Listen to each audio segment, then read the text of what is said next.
दोस्तों 2025 के social issue से रिलेटेड जितने भी इंपॉर्टेंट करंट अफेयर्स हैं उनको आज इस वीडियो में हम कवर करेंगे from both prelims as well as mains perspective. तो अंत तक बने रहे, ये बहुत ही इंपॉर्टेंट वीडियो होने वाला है।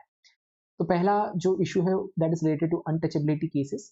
तो एक रिपोर्ट आई है ministry of social justice and empowerment की रिपोर्ट। ये रिपोर्ट जो है ये बताती है कि जो अनटचेबिलिटी से रिलेटेड केसेस है, राइट, स्पेशली एक एक्ट के बारे में बताया गया है। इस एक्ट का नाम है protection of civil right act. बहुत ही पुराना एक्ट है, 1955 का एक्ट है। इसके अंतर्गत अगर कोई केस रजिस्टर किया जाता है तो उस केस की बहुत ज़्यादा probability it will remain pending in the courts, right. लगभग 97 केसेस जो इस एक्ट के तहत रजिस्टर किए गए हैं they are pending in courts, और इसका कन्विक्शन रेट भी बहुत कम है, right.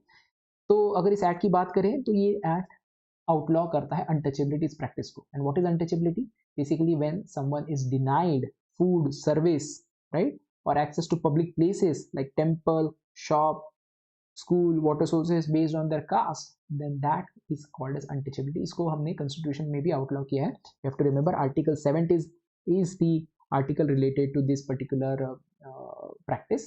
This abolishes untouchability and penalizes it, right? It even expects states to report such cases, right, annually. कितने report किए गए. अगर फाइंडिंग देखें इस रिपोर्ट की, ये जो 2022 का रिपोर्ट है, तो 2022 का डेटा इसमें आपको देखने को मिलेगा। सो वेरी फ्यू एफआईआर, बहुत ही कम एफआईआर इसमें रजिस्टर किए जाते हैं। सिर्फ 13 केसेस रजिस्टर किए गए as opposed to 24 in 2021। Pendency बहुत ज़्यादा है। जितने भी केसेस रजिस्टर किए जाते हैं 97% वो कोर्ट में फंसे रहते हैं। कन्विक्शन रेट 31 केसेस जो डिस्पोज किए गए थे 2022 में, उसमें से 30 लोग जो जिनके ऊपर आरोप थे दे गॉट एक्विटेड, उनको बरी कर दिया गया। सिर्फ एक कन्विक्शन हुआ। पुलिसिंग भी बहुत वीक है। जो 51 केसेस वर अंडर इन्वेस्टिगेशन। चार्जशीट जो है उसमें सिर्फ 12 में चार्जशीट फाइल की। चार्जशीट आपको पता होगा एफआईआर जो पहला जो आप इंस्टेंस होता है जहाँ पे आप पुलिस कंप्लेंट करते हो, राइट, तो उसको एफआईआर कहा जाता है। इन्वेस्टिगेशन के बाद जो फाइनल रिपोर्ट बनती है पुलिस की वो सबमिट की जाती है इन दी कोर्ट्स, उसको चार्जशीट कहा जाता है, राइट। सो इन्वेस्टिगेशन बहुत वीक है। Out of 51 only 12 chargesheets have been filed. Administrative gap है। स्टेट और यूटी से एक्सपेक्टेड है कि वो आइडेंटिफाई करे अनटचेबिलिटी प्रोन एरियाज, यानी अगर हम गाँव बस्ती या इवन शहरों में देखें कुछ एरियाज ऐसे हो सकते हैं जिनको मार्क किया जा सकता है, राइट, कि यहाँ पे अनटचेबिलिटी बहुत ज़्यादा प्रैक्टिस की जाती है, right. Caste base exclusion practice किया जाता है, वो मार्किंग करना जरूरी है, तभी आप उसके ऊपर रेमेडी कर सकते हैं, राइट, प्रोविजंस क्रिएट कर सकते हैं, सेफ गार्ड्स क्रिएट कर, वो भी काफ़ी हद तक कम है। और कॉन्ट्रास्ट में आपको देखने को मिलेगा एक एक आइडिया ये लग सकता है या इसका इंटरप्रिटेशन ये हो सकता है कि लोग बहुत ज़्यादा एफआईआर नहीं करे, राइट। बताया गया 13 केसेस ही एफआईआर किया। इसका एक अर्थ ये बन सकता है कि लोग जो है उनके साथ अनटचेबिलिटी नहीं हो रही, राइट, ये उसका एक अर्थ हो सकता है। बट वहीं पे हमें देखने को मिलता है एक और लॉ है, जैसे SC/ST prevention of atrocity act. इसके अंदर जो नंबर ऑफ केसेस फाइल्ड है वो बहुत ज़्यादा है कंपेयर टू अनटचेबिलिटी केसेस, यानी कहीं ना कहीं जिनके साथ भी अनटचेबिलिटी हो रही है या उस तरह का भेदभाव हो रहा है, they are now using the other law which is more stricter and which is more what we can say effective in some sense, right. So rising cases under SC/ST prevention of atrocity act suggest reliance on the stronger legislation, right. Conclusion में हम ये कह सकते हैं कि it's a very old act and there is gap between the constitutional promise, that is abolition of untouchability, and ground level justice, right. So we have to look into the act, the usefulness of act, how can we make it more enforceable so that जो justice हमने promise किया in the constitution can be realized, right. तो first issue is this. Second is related to a language. Dogri language आपने इसके बारे में सुना होगा। उत्तराखंड और हिमाचल में या जम्मू कश्मीर में ज़्यादातर आपको देखने को मिलेगा ये लैंग्वेज इस्तेमाल की जाती है। रिसेंट स्टडी बता रही है कि ये जो लैंग्वेज है कहीं ना कहीं विलुप्त होने के कगार पे, या फिर इसका एक डिक्लाइन देखने को मिल रहा है, यानी इस लैंग्वेज का इस्तेमाल से इन यूज़ बोलचाल में या फिर इन राइटिंग काफ़ी कम हो रहा है, स्पेशली इन जम्मू कश्मीर और specially in urban people, right. अब ये चीज़ आपको ध्यान में क्यों रखनी है डोगरी के बारे में? क्योंकि जनरल सेंस में अगर हम देखें तो लैंग्वेजेस जो है वल्नरेबल होती है। अगर किसी लैंग्वेज का इस्तेमाल नहीं किया जाता काफ़ी लोगों के द्वारा तो वो विलुप्त होने के चांसेस बहुत ज़्यादा। और यूनेस्को एक लिस्ट जारी करती है जिसमें वो बताती है कि कौन सी कंट्रीज हैं जहाँ पे लैंग्वेजेस जो है they are dying, where the languages are vulnerable और they may not be, we will not be able to save them, right. तो इंडिया हमेशा टॉप करती है। इसके पीछे रीजन, लास्ट 50 ईयर्स में हमने अराउंड 220 लैंग्वेजेस खो दिए, right. So many of our languages are endangered. और उसके पीछे कई सारे रीजन है। आपको शायद डोगरी के ऊपर जो है एक प्रीलिम्स में क्वेश्चन पूछा जाए, बट लैंग्वेज के ऊपर मेंस में क्वेश्चन पूछा जाए, राइट। तो सिग्निफिकेंस क्या है डोगरी का, डोगरी के ऊपर अगर क्वेश्चन पूछा जाता है तो इन एस्पेक्ट्स पे पूछा जाएगा, जैसे कि ये जो लैंग्वेज है ये इंडो आर्यन लैंग्वेज है, right. You must have heard of Indo European languages. Indo European languages यानी English, German, Hindi, all this language come under Indo European languages. And उसमें से एक ब्रांच है इंडो आर्यन लैंग्वेज, जिसमें हम हिंदी, मराठी और कई सारे हमारे भारतीय लैंग्वेज देखते हैं, right. Then there is a Dravidian language, right. So we have this classification. तो डोगरी जो है ये इंडो आर्यन लैंग्वेज है, और ये कहाँ बोली जाती है, ज़्यादातर जम्मू और हिमाचल प्रदेश में और डायस्पोरा में, राइट। अब कल्चरल हेरिटेज के पर्सपेक्टिव से बहुत इंपॉर्टेंट है, बिकॉज इसमें लिटरेचर मिलेगा आपको पुराना, फोकलोर्स मिलेंगे, आर्ट फॉर्म मिलेगा, राइट। सबसे इंपॉर्टेंट चीज आपको याद रखनी है कि वो 8 शेड्यूल में मेंशन्ड है, right. So how many languages are mentioned in 8 schedule of our constitution, ये भी आपको पता होना चाहिए। 22 लैंग्वेजेस, और इनके नाम भी आपको पता होना चाहिए, right. This is the list: Asami, Bengali, Gujarati, Hindi, Kannada, Kashmiri, Malayalam, Marathi, Odia, Punjabi, Sanskrit, Sindhi, Tamil, Telugu, Urdu, Konkani, Manipuri, Nepali, Bodo, Dogri, Maithili and Santhali, right. तो you have to remember that some of the languages were originally there, like 14 initial 40 languages were originally there. बाकी languages जो है उनको include किया गया 8 schedule में, और Dogri language along with other languages like Bodo, Maithili and Santhali were added by 92nd amendment to constitution in the year 2003. So you have to remember the languages, you have to remember the original languages as well as the languages that were added later, right. Question इसके ऊपर prelims में पूछा जा सकता है। अब अगर mains की पर्सपेक्टिव से देखिए, what are the causes of decline of any language, ये कॉजेज डोगरी के लिए है, but at the same time they can be a general cause for any language to go extinct, right. First and foremost is policy neglect, जो state है वो support नहीं कर रही इस लैंग्वेज को, राइट, इंस्टीट्यूशंस के द्वारा, जैसे कि आप इसको फंड करें, इन लैंग्वेजेस को प्रोटेक्ट करने के लिए, इनको प्रमोट करने के लिए इंस्टीट्यूशन में you create chairs, professorial positions for these languages, include it in the curriculum वगैरह वगैरह, राइट। इसके अलावा जनरेशनल शिफ्ट, लोग जो है अब जनरेशन चेंज होगी, राइट। आप देखोगे लोग एजुकेशन के लिए बाहर जाते हैं, they are mobile and they end up speaking languages that is common language, जैसे कि हिंदी, अगर हम देखें हिंदी बेल्ट में आपका इस्तेमाल करते हुए देखने को मिलेगा, या इंग्लिश। अर्बनाइजेशन भी एक कारण है, now you are exposed to other languages, common languages, more global languages, then you end up losing touch with the older languages, or not older, your mother tongue, right. Low economic incentive, कि अगर डोगरी हम पढ़ भी लेंगे उसमें हमें मिलेगा क्या, क्या उसमें जॉब मिलेगी, जैसे संस्कृत विलुप्त हो गई काफ़ी हद तक, राइट। नॉट विलुप्त हो गई, बट उसका इस्तेमाल बहुत कम हो गया है, क्यों, क्योंकि पीपल से कि संस्कृत पढ़ के क्या ही मिलेगा हमको, क्या उसमें जॉब मिलेगी। तो there has to be some sort of incentive कि लोग पढ़े इसे, राइट। इसके लिए स्टेट का रोल बहुत इंपॉर्टेंट है। अब कैसे वो कर सकती है इसको इम्प्रूव, तो सबसे पहले स्कूल्स में डोगरी आप इंट्रोड्यूस करें, एटलीस्ट कुछ स्टैंडर्ड्स तक इसको मैंडेटरी बनाए, स्पेशली उन जगहों पे, उन रीजन्स में जैसे जम्मू हो या हिमाचल हो जहाँ पे ये बोली जाती है, राइट, वहाँ पे उसको इंट्रोड्यूस करें। डिजिटल लर्निंग कंटेंट क्रिएट करें, state as well as private sector भी ये कर सकती है, राइट। सोशल मीडिया का इस्तेमाल करें, डोगरी जो है उसके लिए प्लेटफॉर्म्स बनाए मीडिया में, राइट। पब्लिशिंग को सपोर्ट करें, या फिर आप कल्चरल इंडस्ट्री जो है, कल्चर के अराउंड भी एक इंडस्ट्री होती है, राइट, उसको सपोर्ट करें आप। Even you can create incentives for people to learn this language, like you can create जो ट्रांसलेशन की जॉब्स है, राइट, उस तरह की एम्प्लॉयमेंट क्रिएट कर सकते हैं आप, राइट। इकोनॉमिक अपॉर्चुनिटीज, सबसे इंपॉर्टेंट है कम्युनिटी, कम्युनिटी में आप अवेयरनेस लाए, कम्युनिटी खुद इसको प्रोटेक्ट करने की मीन्स ढूंढ लेगी, राइट। इंटर जनरेशनल ट्रांसमिशन के द्वारा ये सबसे इफेक्टिवली हो सकता है कि अपने माता पिता को आप समझाए कि इस लैंग्वेज को प्रिजर्व करें, ताकि वो अपने बच्चों से उस भाषा में बात करें और वो प्रिजर्व करते रहे, राइट। कंक्लूजन में हम ये कह सकते हैं, Dogri along with other languages are very important, ये हमारे लिंग्विस्टिक डाइवर्सिटी को मेंटेन करेगा, राइट, और हमारी जो कल्चरल आइडेंटिटी है, राइट, सोशल इंक्लूजन और एथॉस ऑफ प्लूरल सोसाइटी, इसको बरकरार रखेगा। अदरवाइज होमोजेनाइजेशन हो जाएगा, हर जगह एक तरह के लोग आपको देखने को मिलेंगे, right, it is not bad, but it is not that enriching, right. Next news is related to Siddhi tribe. Recently हमारे जो प्रेसिडेंट है मुर्मू जी, उन्होंने सिद्धि कम्युनिटी को जो है उनके अचीवमेंट के लिए उनको जो है बधाई दी। क्या अचीवमेंट इनकी है, तो सिद्धि ट्राइब ने लगभग 72% लिटरेसी अचीव करनी है, right, which is a big milestone. Why, because this is a PVTG, PVTG यानी पर्टिकुलरली वल्नरेबल ट्राइबल ग्रुप। अब पीवीटीजी क्या होता है हम आगे देखेंगे, बट सिद्धीज के बारे में बात करते हैं। सो सिद्धीज जो है इनके ऊपर क्वेश्चन पूछा जा सकता है, right. related to their characteristics, maybe their origin, right? So इनकी origin हमको मिलती है Africa. These are Afro-Indian tribes, right? Afro-Indian tribes, why? Because they came in the 7th century with the Arab traders, right? And also in the last 300, they were brought by Portuguese as they were transported as slaves, were given to Nawabs, right? So they had a what we can say a tormented, or what we can say dark history, right? So they were brought in India, right? They came with the Arab travelers, at the same time they were brought in India by Portuguese, right? इसके अलावा अगर हमको याद रखना है तो ये scheduled tribe में इनको इंक्लूड किया गया था 2003 में. ये एसटीज में आते हैं और इनकी अगर लोकेशन देखिए, they are on the western side of our country, right? जैसे गुजरात, कर्नाटका, महाराष्ट्र एंड तेलंगाना, ये आपको याद रखना है, राइट? कुछ इनके कल्चरल एस्पेक्ट्स को भी याद रखें तो बेटर रहेगा.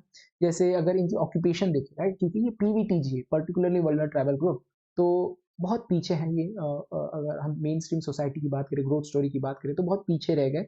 दे are still dependent on agriculture, forest based work, like forest produce, right, और मैनुअल लेबर, राइट? लैंग्वेजेस अगर देखें, so they speak few languages like Konkani they speak because Maharashtra, right? Then Urdu and Marathi, right? They are known for distinctive dance form. ये आपको याद रखना, धमाल, right? यहाँ पे आप देख सकते हैं, दे आर परफॉर्मिंग धमाल. धमाल के लिए वो फेमस है, एज वेल एज रस्ता. सो डिस्टिंक्टिव फोक फॉर्म, लाइक जहाँ पे मेल ज्यादातर ऐसे डांस करते हुए आपको देखने को मिलेंगे, राइट? अब पीवीटीजी की बात करते हैं, right? They are called as PVTG, particular vulnerable tribal group, right? अब पीवीटीजी और ट्राइब्स में क्या फर्क है? सो पीवीटीजी इज अ सब ग्रुप विद इन ट्राइबल. जो सबसे ज्यादा वल्नरेबल है, राइट, उनको हमने नोटिफाई किया है, उनके लिए स्पेसिफिक जो है मेजर्स लिए जा सके इसके लिए, राइट? अब क्या डिफरेंस है बिटवीन ट्राइबल्स और पर्टिकुलर वल्नरेबल ट्राइबल ग्रुप में? सबसे पहले they still do pre agricultural level of technology. जो उनका प्रोडक्शन है, राइट, एग्रीकल्चर प्रोडक्शन, वो प्री एग्रीकल्चरल लेवल टेक्नोलॉजी पे वो अभी आज भी डिपेंडेंट आपको देखने को मिलते हैं. लिटरेसी रेट बहुत कम है.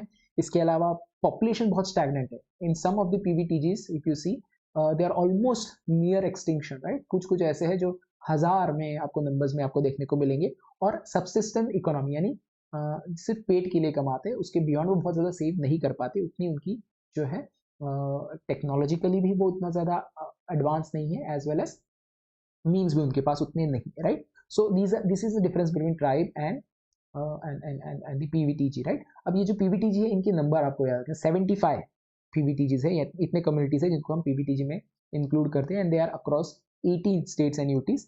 याद रखना है, ट्राइब्स इसको डिफाइन किया गया है कॉन्स्टिट्यूशन में, पीवीटीजी को कॉन्स्टिट्यूशन में डिफाइन नहीं किया गया है. It is an administrative category and not a constitutional category.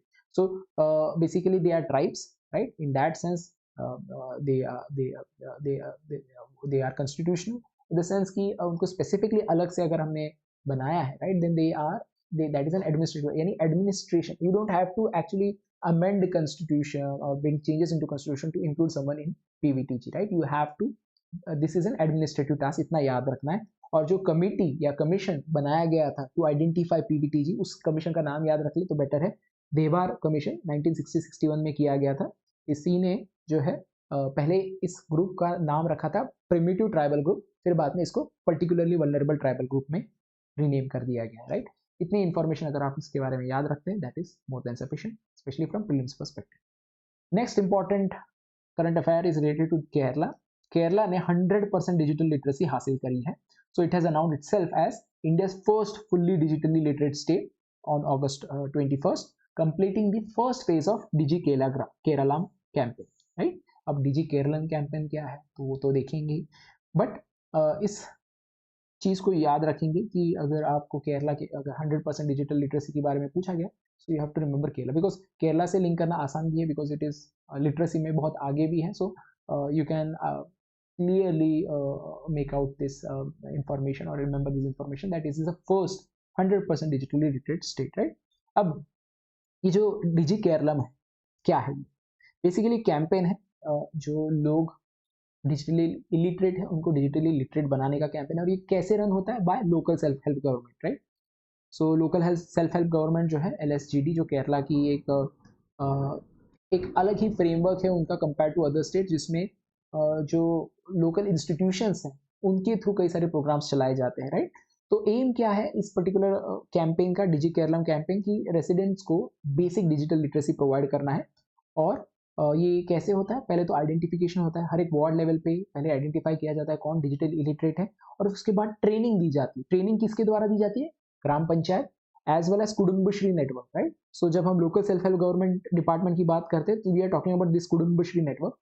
So this is a government institution wherein there are self help groups, specially महिलाओं का इसमें रोल बहुत ज्यादा है, जो कई सारे सर्विसेज प्रोवाइड करती है, it is an act as a service provided for this state, right. और वॉलंटियर और लोकल डिजिटल रिसोर्स टीम ने भी इसमें मदद की है to provide training to these people, right. और किस तरह की ट्रेनिंग, किस तरह के मॉडल, तो कैसे स्मार्टफोन को ऑपरेट करना है, राइट। जो हमारे गवर्नमेंट के पोर्टल्स है, राइट, जहाँ से आप सर्विसेज अवेल कर सकते हैं, उसको एक्सेस कैसे करना है, राइट। पेमेंट्स कैसे करना है, राइट। सर्टिफिकेट्स कैसे डाउनलोड करनी है, ओटीपी को कैसे जनरेट करना है, उसका इस्तेमाल करना है, और basic cyber security, right, basic cyber safety, ये जो बेसिक लिटरेसी है वो प्रदान की जाती है इस कैंपेन के द्वारा।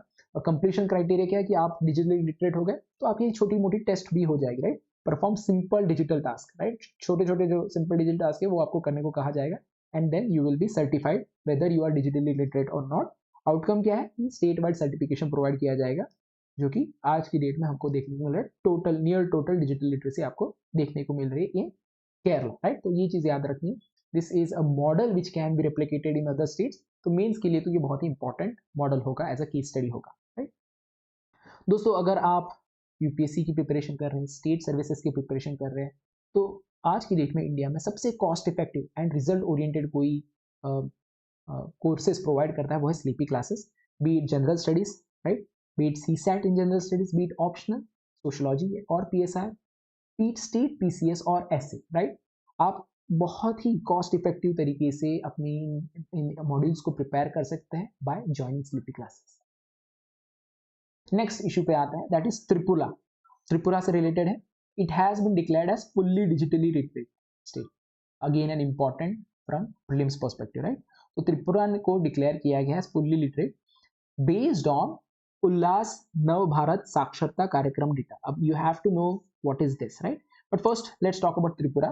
फुल्ली डिजिटली फुल्ली लिटरेट की बात की गई है, सो फुल्ली लिटरेट या फुल्ली फंक्शनल लिटरेट की बात की जा रही है। तो फंक्शनल, फुल्ली फंक्शनल लिटरेट का अर्थ है कि आपके स्टेट में 95% लोग जो है वो लिटरेट है, that is the criteria given, right. So यहाँ पे त्रिपुरा में 95.6 लिटरेसी रेट हासिल की गई है। So you have to remember Tripura is now a fully literate state or fully functional literate state. But which other states are also functional fully literate state, right? That also you have to remember, right? Because एक state के बारे में तो नहीं पूछा जाएगा, कई बार 2-3 states के बारे में पूछा जा सकता है, and you have to be aware of other states that are considered as functional fully literate state. So first is, now you know that Tripura is there, but there were other states that were already functionally fully literate state, and they were Goa, Mizoram and Ladakh. So Goa, Mizoram and Ladakh, उसको अभी हमने त्रिपुरा ने join किया, और recently सितंबर में एक और state जो है वो फंक्शनली फुल्ली लिटरेट स्टेट बना है, that is Himachal Pradesh. So what does functionally fully literate state mean, that you should have at least 95% literacy, right. So अब let's talk about Ullas Navbharat Saksharta Karyakram, right. So we have initiated new India literacy programme in 2022. This is same as or the same nomenclature or a different nomenclature for the same program, that is Nav Bharat Saksharta Karyakram data कार्यक्रम और programme, right. So अगर हम literacy की बात करें, so some facts you have to remember, right. Mains के लिए भी इवन प्रीलिम्स के पर्सपेक्टिव से ये इस्तेमाल किए जा सकते हैं कि जब हम इंडिपेंडेंट नहीं थे, we were under British sovereignty, right, at that point of time how much literacy we had only 14% literacy, और current literacy अगर आप देखिए so it is 80.9%, right। So we have come to a long we have achieved many things, right, we have achieved great milestones in terms of literacy। 80.9%, of course male और female में literacy में gap है, but current literacy rate is 80.9, which is a big thing, right। highest literacy आपको मिलती है in Mizoram around 98, Goa 95, Tripura 95, right, and lowest literacy आपको मिलती है आंध्र में और बिहार में। There is still persistent gap, as I told you कि स्टेट्स में आपको गैप देखने को मिलेगा, इसके अलावा जेंडर में गैप देखने को मिलेगा, रूरल अर्बन रीजन में गैप देखने को मिलेगा। But what literacy means, what does literacy means, क्योंकि लिटरेसी का अर्थ जो है क्रॉस कंट्रीज वेरी करता है। तो मिनिस्ट्री ऑफ एजुकेशन के हिसाब से लिटरेसी का अर्थ क्या है कि you should be able to read, you should be able to write, should be able to perform basic numeracy as well as you should be able to comprehend. But beyond that, you should also have some sort of financial, digital, and life skills, right? So 95% literacy rate is treated as functional full literacy, right? Functional full literacy. This is the word, and 95%. This is as per Ministry of Education, right? So we were talking about National New India Literacy Program, right? Which is also called as Nav Bharat Saksharta Karyakram. So ULLAS stands for what? Understanding lifelong learning for all in society, right? So this is a centrally sponsored program targeting 5 crore adult learners, right? 15 plus age के जो learners है उनको target किया जाता है, and it is based on volunteerism and aligned with National Education Policy of 2020. तो main component क्या है यहाँ पे कि आपको foundational literacy और numeracy provide करना, right? Critical लाइफ स्किल्स जैसे कि डिजिटल, फाइनेंशियल और हेल्थ से related skills, basic education, class 5 level की एजुकेशन आपकी होनी चाहिए, वोकेशनल स्किल्स यानी स्पेसिफिक जॉब रिलेटेड स्किल्स जैसे कि प्लम्बिंग है या फिर इलेक्ट्रिशियन का काम है, राइट? तो vocational skills as well as continuous education यानी एजुकेशन के लिए ऐसे मॉड्यूल्स क्रिएट करना ताकि आप अपने आप को जब भी आपको ऐसा लगे कि कहीं ना कहीं आपको चीज़ें याद नहीं है तो you can go back on those modules, है कंटिन्यू लर्निंग स्किल्स या फिर खुद को इंप्रूव करने के लिए there has to be some modules, right? तो ये मेजर कंपोनेंट है इस पर्टिकुलर प्रोग्राम के, that is ULLAS Nav Bharat Saksharta Karyakram, right? तो कंक्लूजन में हम कह सकते हैं कि very important that we have achieved literacy of great level considering where we started, and the states are also doing their best, and there are around 4 to 5 states which are now considered as functional fully literate, but we have to also deal with the gaps, right? वो rural urban के gap हो, वो gender gap हो या फिर और किसी भी तरह के गैप्स हो, उनको काम उसके ऊपर काम करना जरूरी है, right? So Tripura, remember that Tripura, Goa, Mizoram, Ladakh and Himachal Pradesh, you can create a mnemonics around it ताकि आप इनको याद कर पाए, राइट? Next is polyandry. साल की शुरुआत में ये न्यूज आई थी हाटी ट्राइब के ऊपर, तो few things you have to remember, that is कि ये हाटी ट्राइब है क्या और पॉलीएंड्री है क्या। तो if you see on the Himalayan belts, right, we have regions like what we call as Transgiri regions, right? वहाँ पे आप देखोगे then there are two rivers, Ton and Giri, जो कि यमुना की ट्रिब्यूटरी है। उस रीजन में Uttarakhand as well as Himachal Pradesh के रीजन में एक ट्राइब रहती है, उसका नाम है Hathi tribes, right? Hatti, I may have mispronounce it, so forgive me for that. तो हिमाचल प्रदेश के हाथी ट्राइब में एक महिला ने 2 पुरुषों से या 2 भाइयों से शादी करी, right? So this is called as polyandry, wherein one woman marries more than one man, right? And polygyny क्या होता है, जहाँ पे एक पुरुष जो है एक से ज्यादा महिला के साथ शादी करता है, उसको पॉलीगिनी कहा जाता है, राइट? पॉलीएंड्री अगर हम देखें, this is quite there are few tribes who practice polyandry wherein one woman marries more than one husband, right? And then there are 2 types of polyandry, one is non-fraternal polyandry and second is fraternal polyandry. Fraternal यानी जहाँ पे भाइयों के बीच में शादी होती है, यानी 2 या 3 भाई एक वधु से शादी करता है, और नॉन फ्रेटर्नल यहाँ पे not necessarily be related as brothers, right? तो यहाँ पे इस पर्टिकुलर केस में जो प्रथा है वहां पे उसका नाम याद रखना है आपको, जोदीदारा एंड जजदा, राइट? शायद जोदीदारा और जजदा के ऊपर क्वेश्चन ना पूछा जाए, मे बी ये एक ऑप्शन के रूप में हो to an unrelated question, right? Not related to polyandry, but ये शब्द उसमें इस्तेमाल किए जाए तो you should be aware of what is this, right? So इस तरह आपको जो भी हम पढ़ते हैं उसका इस्तेमाल किया जाता है आपके क्वेश्चंस में, right? So if you are aware of it you can eliminate that, right? Jodidara as well as Jajda is related to polyandry, related to Hattee tribes, right? So ये इंसिडेंट जो है इसने रिनीव करा है हमारी डाइवर्सिटी ऑफ फैमिलीज को, right? कि हमारे कंट्री में फैमिलीज की डाइवर्सिटी है, मैरिजेस की डाइवर्सिटी, उस चीज को सामने लाया, राइट? तो ये जो ट्राइब है they are considered as scheduled tribe in Himachal Pradesh, right? And they are also present in Uttarakhand. Traditionally जो है they are haat vendors, right? जो स्मॉल ट्रेडर्स होते हैं जिनका जो हट लगाते हैं and they sell things, right? So they are found in Transgiri region in the belt between the river Giri and Ton, which are tributaries of Yamuna. Again, a geographically important data that you have to remember. अब polyandry के बारे में थोड़ा detail में देखते हैं कि हमारे कॉन्स्टिट्यूशन है, हमारे लॉज क्या कहते हैं पॉलीएंड्री के बारे में, राइट? तो पॉलीएंड्री परमिटेड नहीं है as per Hindu marriage act, as per special marriage act which is related to marriage between people from different communities, right. अगर किसी को शादी करनी है और डिफरेंट रिलीजन से, वो स्पेशल मैरिज एक्ट से शादी करते हैं। अगर कोई हिंदू है तो हिंदू मैरिज एक्ट से शादी करता है, राइट। और bigamy provision of Bharatiya Nyaya Sanhita, so it is not permitted, right, but there are exceptions.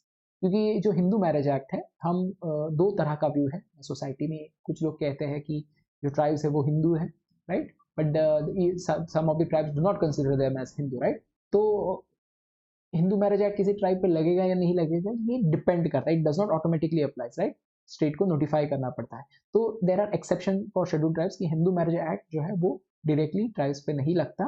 तो स्पेशली अगर किसी ट्राइब्स में कुछ कस्टमरी प्रैक्टिसेस है, बहुत पुराने प्रैक्टिसेस हैं जो चले आ रहे हैं कई सालों से, वो प्रैक्टिसेस जो है वो एक्सेप्शन होते हैं टू दी लॉ, राइट। तो ट्राइब्स के लिए एक्सेप्शंस क्रिएट किए जाते हैं, इसको नोटिफाई करना पड़ता है, राइट। और you have to give even evidence कि अगर आप जो है जाते हैं मैरिज कोर्ट में और शादी करते हैं, या फिर इस तरह की शादी करते हैं, तो आपके ऊपर कार्रवाई ना हो, इसके लिए आपको पहले वो बताना पड़ता है कि ये जो कस्टम है ये पुराना कस्टम है, ऐसा नहीं हमने अभी बनाया है।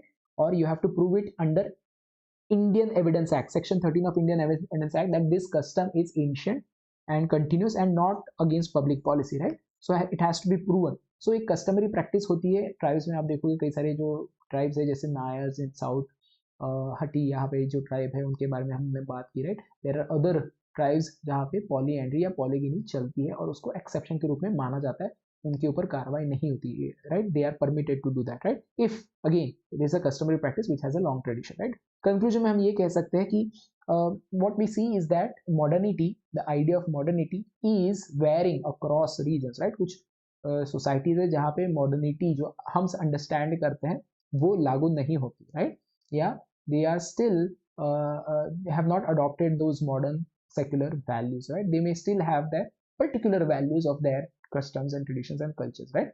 So there is at times interaction between these kind of values, at times tension between these kind of values, but ultimately it shows that we are a diverse country with diverse kind of way of living, right।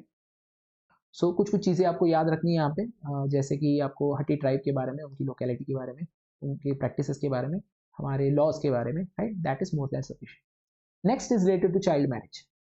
Child marriage एक हमेशा एक बहुत बड़ा issue, एक taboo topic माना गया है India में। इंडिया की जो है आप देखोगे रेपुटेशन जो है, बहुत कुछ डिपेंड करता है on whether we are able to outlaw this practices, right. So there has been a great progress in this aspect. We have seen a sharp decline in child marriages, and this is been conveyed by a report, tipping point to zero report। Report जो है एक network of NGOs है, just right for children, around 250 NGOs मिलके ये just right for children एक association बनाती है, और इस एसोसिएशन ने सर्वे करा है और उसके द्वारा उन्होंने एक रिपोर्ट लाया है, टिपिंग पॉइंट टू जीरो। इतना भी याद रख लिया, दैट इज सफिशिएंट। आप इसको मीन्स में इसको इस तरह भी इस्तेमाल कर सकते हैं, as per tipping point to zero report the child marriage has drastically reduce, right. कितना रेड्यूस हुआ है या डिक्लाइन हुआ है इसके रेट में? 69% among girls and 72% among boys, right. कुछ फाइंडिंग्स देख लेते हैं, जैसे टॉप परफॉर्मिंग स्टेट कौन से, जहाँ पे सबसे ज्यादा डिक्लाइन हुआ है। तो आसाम, मस्ट रिमेंबर आसाम जो है, इन्होंने बहुत ही स्ट्रिंजेंटली चाइल्ड मैरिजेस को आउटलॉ करने के लिए कई सारे कदम उठाए थे, जिसके लिए उनको क्रिटिसाइज भी किया गया था। उसके पीछे रिलीजियस मोटिव्स है, इस तरह एलिगेशंस भी लगाए गए थे, but it is paying, right, it's paying off, right. 84% decline आपको देखने को मिल रहा है in child marriages, which is a great deed, right. Maharashtra and Bihar 70%, Rajasthan 66, Karnataka 55। So what are the deterrents? Why are people not letting their children get married, or forcing their children? Most often this is kind of a force that is there from the family side that leads to child marriage, right? So arrests are taking places, FIRs, right? There is coordinated action between government and civil societies, because of which there is a deterrence created against child marriage, right? Key finding क्या है?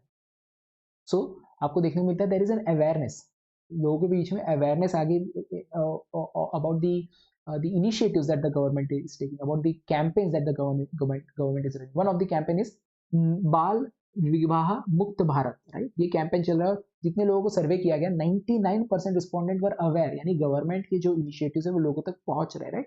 और education का भी link है यहाँ पे, जैसे जो 31 सॉरी जो विलेजेस सर्वे करे गए थे, 31% of survey, excuse me, all girls from 6 to 18 years were in schools, जो स्कूल में थे तो वहाँ पे चाइल्ड मैरिजेस आपको कम देखने को मिलेंगे, lowest in Bihar, right, and highest in Maharashtra. So underline causes अगर आपको पूछे चाइल्ड मैरिज के बारे में, right, you can report mention the report name and you can mention the reasons, right, क्या क्या रीजन. सबसे पहला रीजन है वो पॉवर्टी, गरीबी, दैट इज 91% इसका जो है इन्फ्लुएंस होता है ऑन चाइल्ड मैरिज की. Most of the time if you ask a person why they are getting their children married off, they will say 91% people will say that it is because of poverty, गरीबी के कारण.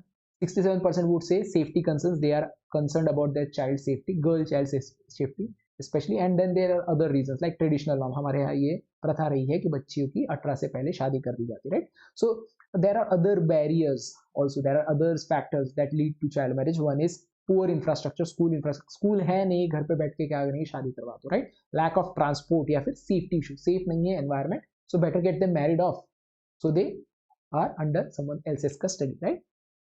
Way forward क्या, कैसे इस issue को deal किया जा सकता है, तो बहुत इंपॉर्टेंट है.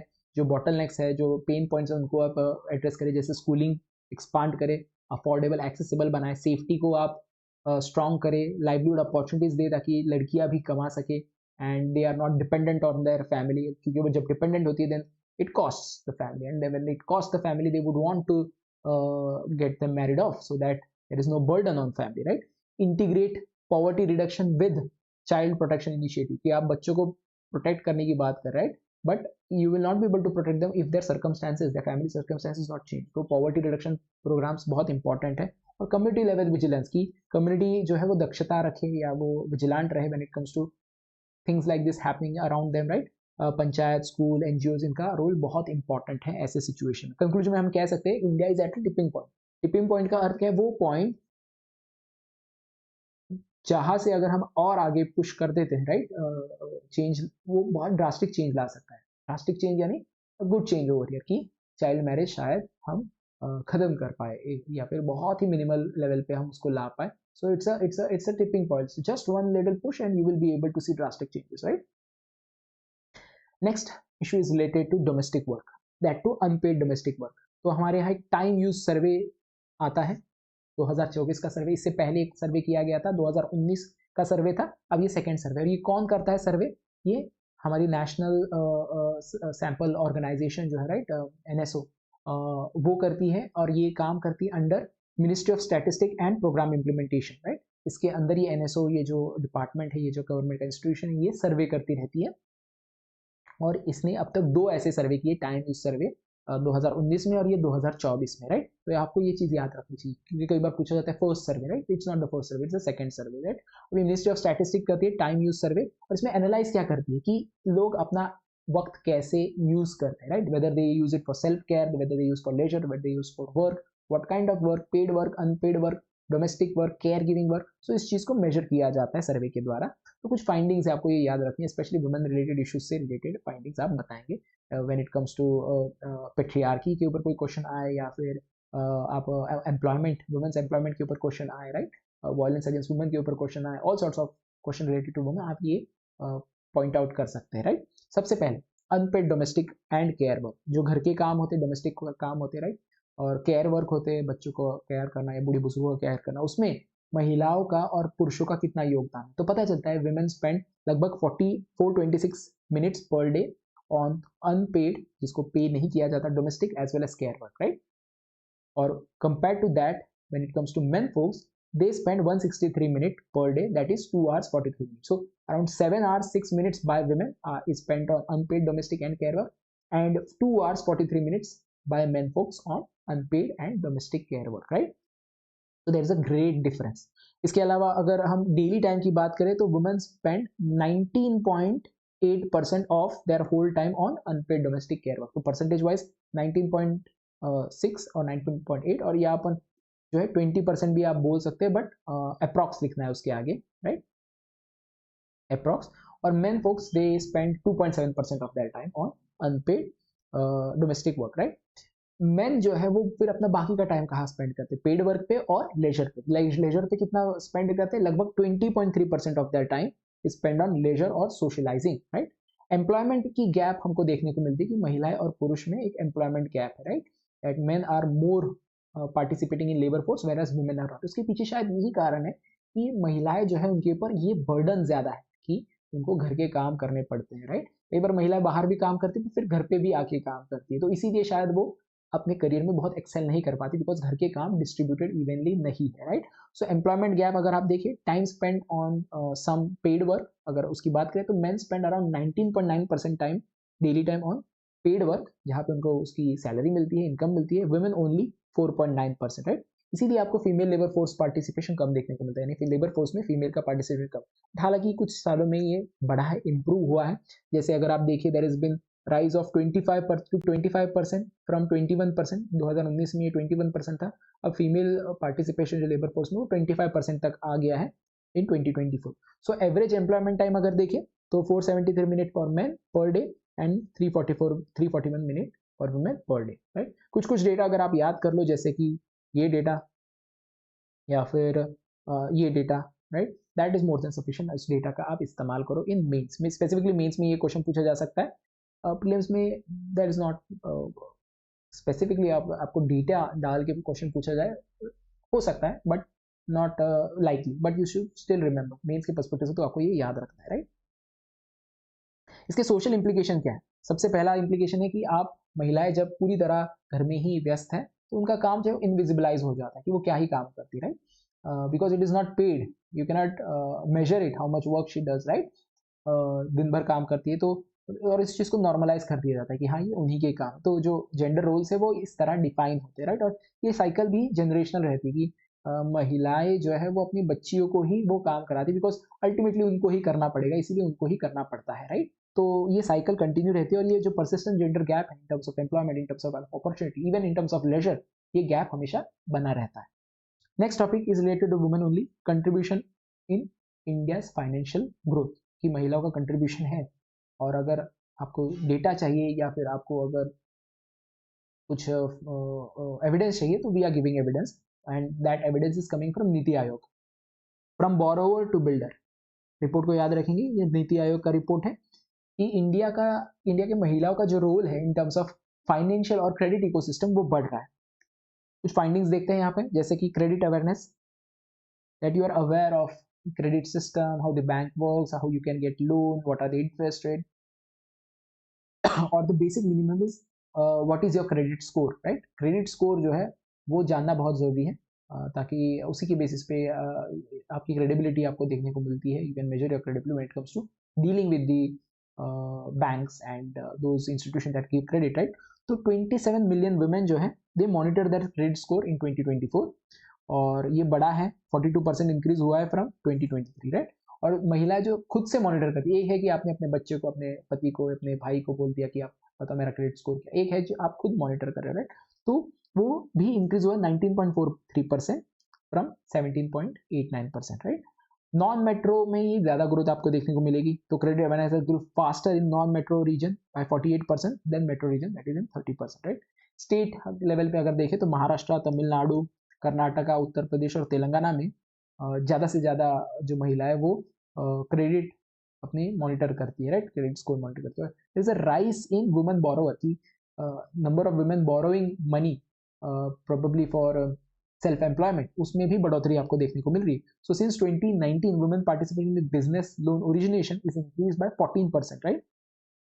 और अगर हम टोटल बिजनेस लोन बोरोवर की अगर परसेंटेज देखें तो वुमेन की परसेंटेज 35% है। दिस इज दिसंबर 2024 डेटा, और स्ट्रॉन्गेस्ट ग्रोथ आपको देखने को मिलती है in Rajasthan, Uttar Pradesh, Madhya Pradesh and likewise in terms of number of borrowers, right. Challenges देखिए तो महिलाएं आज भी काफी हद तक डरती है लोन लेने से, उसके पीछे कई सारे कारण हैं, या बैंक से जुड़ने से, क्रेडिट अवर्जन, राइट, क्योंकि फैमिलिटी नहीं है, बैंक्स को कभी देखा नहीं, वो गए नहीं है बैंक्स में, और कैसे काम करते पता नहीं, तो they are not familiar about it, that is the reason why they don't engage with it. और फॉर्मल फाइनेंस से एंगेज करना बहुत डिफिकल्ट होता है, तो उसे end up taking up money from those groups, right, महिलाओं के जो ग्रुप्स होते हैं जहाँ पे वो इकट्ठा पुल करते हैं money and then they take the money, right, उसका इस्तेमाल ज़्यादा वो इनफॉर्मल तरीके से आपको करने को मिलता है, राइट। इसके अलावा there are instances where women have engaged with these institutions but they had a negative experience, right, that is the reason why they don't want to engage anymore, right। या फिर collateral issue महिलाओं का अगर देखें, there is poverty in women, right, we see that they don't own lot of assets, so if they don't own assets they how will they mortgage that loan, right, तो mortgage नहीं होता उनके पास, collateral नहीं होता उनके पास, So because of less asset ownership, or ultimately it's all about financial literacy, whether you understand the finances, right? तभी आप credit ready हो सकते हो. So these are some legacy issues, right? तो कंक्लूजन हम ये कह सकते हैं कि महिलाओं का पार्टिसिपेशन अगर हम बढ़ाएंगे क्रेडिट इंस्टीट्यूशंस से एंगेज करने में, राइट, तो डेफिनेटली हेल्प करेगा, बिकॉज इससे एम्प्लॉयमेंट बढ़ेगी, इससे सेल्फ एम्प्लॉयमेंट बढ़ेगी, right. It would lead to more women having more agency and it would lead to more prospect for women, right. तो बहुत जरूरी है कि इसके ऊपर हमें काम करना चाहिए, specially from employment generation perspective. तो इंटरनेशनल वुमेन्स डे आप देखोगे 8 मार्च को सेलिब्रेट किया जाता है.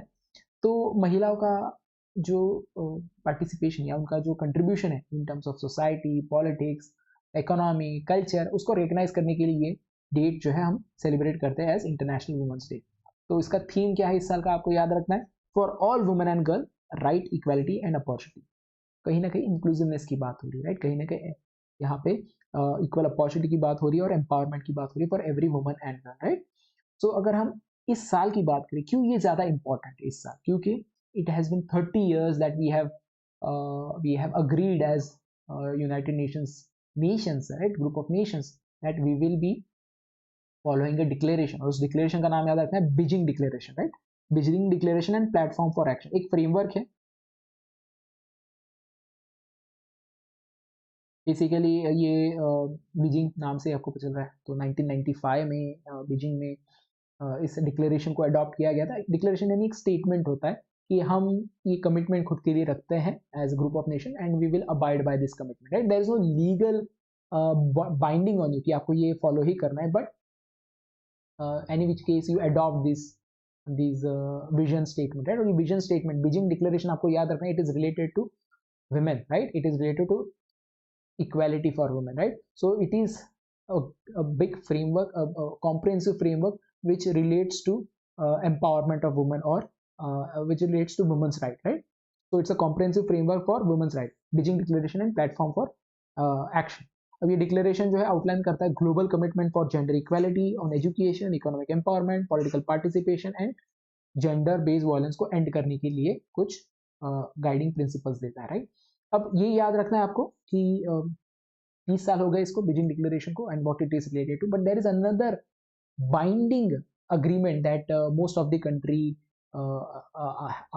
Have ratified. इंडिया ने तो रैटिफाई करा ही, राइट. उसको भी याद रखना है, which is not related to international women's day और this specific 30 years. It is not that the case, क्योंकि ये बहुत पुराना है. लगभग ये 1979 में इस अग्रीमेंट को हम जो है वो लाया गया था by United Nation General Assembly 1979 में. इस अग्रीमेंट का नाम आपको याद रखना है, convention on elimination of all forms of discrimination against women.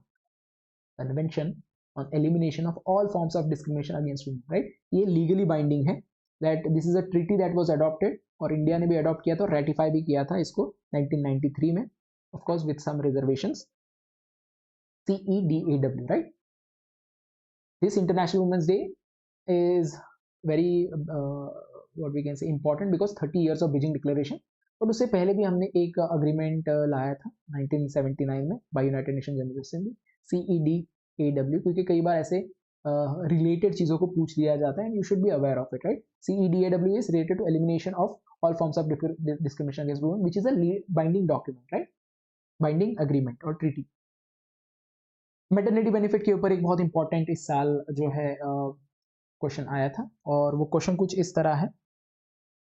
सो आप देखोगे कि क्वेश्चन नहीं आया, बेसिकली सुप्रीम कोर्ट में एक केस गया था. केस क्या था कि तमिलनाडु की एक गवर्नमेंट स्कूल की एक teacher, right, government teacher, basically उसने जो है दोबारा शादी की, और उसका जो बच्चा हुआ उसके लिए उसने मैटरनिटी लीव मांगी, राइट.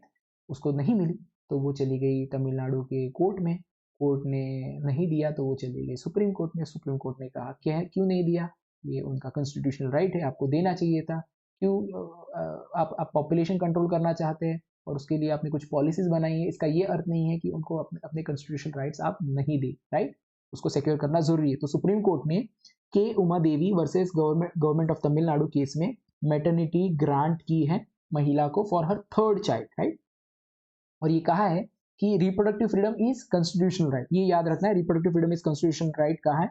अब जो कोर्ट है इसने क्लैरिफाई किया है कि जो मैटरनिटी बेनिफिट एक्ट 2017 है ये डिनाई नहीं करता leave for third child, right. It does not से कि आपको लीव नहीं मिलेगी। अगर आपके 2 बच्चे हैं और उनके लिए आप लीव लेते हैं, right, the first child and the second child, तो आपको 26 वीक्स की लीव मिलेगी। But if you go beyond that, so if you have third child, right, इस केस में क्या था कि she had a child with another husband, right, she married to another person and that was the third child, right. तो second marriage में वो जो child थी उसके लिए वो लीव वो मांग रही थी। तो if it is the case that there is a third child, for that also will get maternity leave, but that would be reduced, कि आपको सिर्फ 12 वीक्स की लीव मिलेगी। तो ये कुछ पॉइंट्स आपको याद रखने, राइट। अब कोर्ट ने ये भी कहा है कि आपको पॉपुलेशन कंट्रोल करना है, बट इसका ये अर्थ नहीं कि आप ओवरराइड करो वुमन की रिप्रोडक्टिव राइट को, विच इज अ कॉन्स्टिट्यूशनल राइट। ये चीज याद रखनी, राइट। तो अगर मैटरनिटी बेनिफिट एक्ट्स की बात करें तो कुछ माइलस्टोन याद रखेंगे। 1961 में जो पहला मैटरनिटी बेनिफिट एक्ट आया था जिसने 12 वीक्स की लीव दी थी, जॉब प्रोटेक्शन और नर्सिंग ब्रेक के रूप में इसे देखा गया था। बट फिर 2017 में अमेंडमेंट करके इसको 26 वीक्स कर दिया गया था, राइट। प्लस कुछ और प्रोविजंस भी थे, जैसे कि जो भी एम्प्लॉयर है उसको क्रैश फैसिलिटीज जो है वो मैंडेटरी होगी। क्रैश फैसिलिटी यानी एक ऐसा स्पेस क्रिएट करना पड़ेगा आपको आपके ऑर्गेनाइजेशन के आसपास जहाँ पे जो मदर्स है they could drop their children and they can come back and nurse them, right. So this was requirement, but for only those companies which had 50 employees, right, 50 plus employees, and employer must inform women their right। ये कुछ ऐसे प्रावधान है जो important प्रावधान है। तो there are other provisions also, but these are very important, right। कुछ additional information देख लेते हैं with respect to maternity benefit। हमारे यहाँ directive principle of state policy, उसमें आर्टिकल 42 है जो इंश्योर करता है, या रादर वो स्टेट को कहता है कि आपको इंश्योर करना है मैटरनिटी रिलीफ, यानी जो महिलाएं जो मदर बनती है उनको आप कैसे रिलीफ देंगे, राइट, उस चीज को इंश्योर करना है। तो जो मैटरनिटी बेनिफिट एक्ट है that is directly related to this particular provision in directive principle of state policy, that is article 42, right. इसके अलावा हमारे यहाँ आर्टिकल 21 भी है which is related to right to life, और इसके अंतर ही रिप्रोडक्टिव ऑटोनॉमी जो है वो उसको प्रोटेक्ट किया जाता है, right. So you have to relate it with article 21 as well as article 42। और मैटरनिटी बेनिफिट एक्ट जो है वो अप्लाई होता है to all those establishment that has 10 plus employees, right. 10 से ज्यादा एम्प्लॉयज हैं तो आपको मैटरनिटी बेनिफिट देने ही पड़ेंगे महिला कर्मचारियों को, and that woman should have join that organization और she can avail the leave if she has joined, so और रादर वी कैन से 80 डेज होने के बाद ही वो अवेल कर सकती है उस पर्टिकुलर लीव्स को, right. She has joined and then it has been 80 days and now she wants leave, she can get that on the 81st day, right। So she qualifies for maternity leave if she has joined 80 days prior to submission of the application। Next topic है related to women only. Where do women stand in global indices. हम कई सारे indices हम पढ़ते हैं और इसके ऊपर क्वेश्चन भी पूछे जाते हैं, मीन्स में भी हम उसका इस्तेमाल करते हैं। कुछ ग्लोबल इंडाइसेस देखते हैं और महिलाओं की क्या स्थिति है compare to other country, right. हमारे कंट्री में जो महिला है उनकी स्थिति कंपेयर टू अदर कंट्री, तो रैंकिंग के परस्पेक्टिव से हम उसको काफी हद तक जज कर पाते हैं, right. So international women's day 8 मार्च, राइट। सो हमारे यहाँ पे अगर आप देखिए हमारे कंट्री जो है सस्टेनेबल डेवलपमेंट गोल की बात करती है, right. These are goals that we have to achieve by 2030। तो उसमें फिफ्थ गोल जो है अराउंड 17-18 गोल्स है, उसमें से फिफ्थ गोल जो है वो जेंडर इक्वालिटी से रिलेटेड है। So we are working on it, we are trying to progress on it, but how much we have progress that will be determined by some measures, right. Some indices that tell us how much progress we have made. So first and foremost indice is global gender gap index. So this particular index measures parity or equality between men and women with respect to economic participation, labor force में आपका जो participation है, education, right, health as well as political empowerment, right। इसमें हम parity major करते हैं between main and women और फिर कंपेयर करते हैं विद अदर कंट्रीज। तो इंडिया का जो रैंक है 2025 में वो है बहुत ही कम, 131 आउट ऑफ 148, राइट।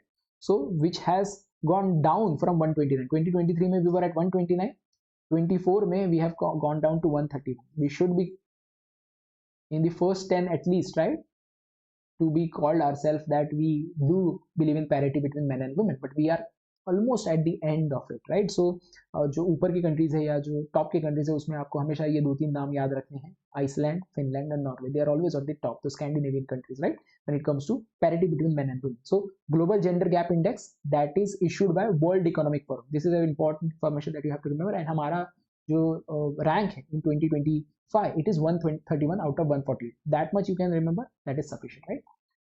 second जो indices है that is global rather gender inequality index, और ये कौन ये इंडेक्स कौन लाता है बाहर, that is UNDP, United Nation Development programme.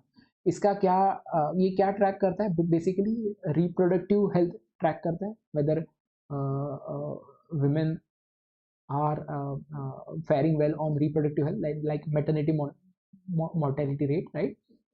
या फिर empowerment in terms of education, how much education they are getting, और seats in parliament, इस चीज को मेजर करता है, और लेबर मार्केट इक्वलिटी, यानी compared to men folks, how many women are basically participating in labor workforce, right? तो इस चीज को वो मेजर करता है, फिर कंपेयर करता है again with the other countries. So what we see here also that India is lagging behind. In 2022 India was 108th rank out of 193 countries, right? So we have to work on this aspect also। अब देखो कि मोटा मोटी उन्हीं चीज़ों को major किया जाता है when we compare it with men folks, right? जैसे कि एजुकेशन, आपकी हेल्थ, आपकी आपकी एम्पावरमेंट यानी पॉलिटिकल पार्टिसिपेशन, उसी चीज़ को मेजर किया जाता है, right? Then there is a report, recently ये रिपोर्ट आया था 2023 में, अगेन यूएनडीपी ने लाया था, global gender norm index, rather gender norm social norm index, gender social norm index brought by UNDP. आपको याद रखना है यूएनडीपी ने ये रिपोर्ट लाया था। और इसमें क्या मेजर किया जाता है, हमारा जो परसेप्शन है, राइट, टूवर्ड्स वुमेन, यानी सोसाइटी में महिलाओं के प्रति किस तरह की बायसेस है, उस चीज को मेजर किया जाता है, right? So measure social biases in politics, महिलाओं की जो परसेप्शन है when it comes to political domain और इकोनॉमिक डोमेन और एजुकेशन और बॉडी लॉ ऑटोनॉमी, उस उन बायसेस को यहाँ पे मेजर किया जाता है। तो इस रिपोर्ट के अनुसार 99.22% of Indians show at least one gender bias, कि एक जेंडर बायस होता है, जैसे कि महिलाओं का पॉलिटिक्स में क्या काम है, ये एक जेंडर बायस है, या पढ़ लिख के क्या ही कर लेगी महिलाएं, राइट? या फिर और भी कई सारे बायसेस हो सकते हैं कि woman should not be a surgeon, right? और should not do not like to, और रादर ड्राइव वेरी बैडली और पुअरली, इस तरह के जो बायसेस हैं उन चीज़ को मेजर किया जाता है। और ये पाया गया कि 99.2% जो पुरुष हैं उनमें कोई एक जेंडर बायस तो होता ही, राइट? जैसे एक और यहाँ पे एक इम्पॉर्टेंट फाइंडिंग हमको मिलती है in gender social norm index, that is most of the men, or like at least half of the men, believe that men makes better political leader than women, right? So gender social norm, right, index, ये याद रखना। then there is another index called as women empowerment index, this is brought out by UNDP as well as UN women together। इसमें education, health, inclusion, decision making और safety को assess किया जाता है। so India scores very less, 0.52, इसको scale होता है 0 से 1 के बीच में, तो उसमें इंडिया कहीं ना कहीं बीच में आपको दिखाई देगा।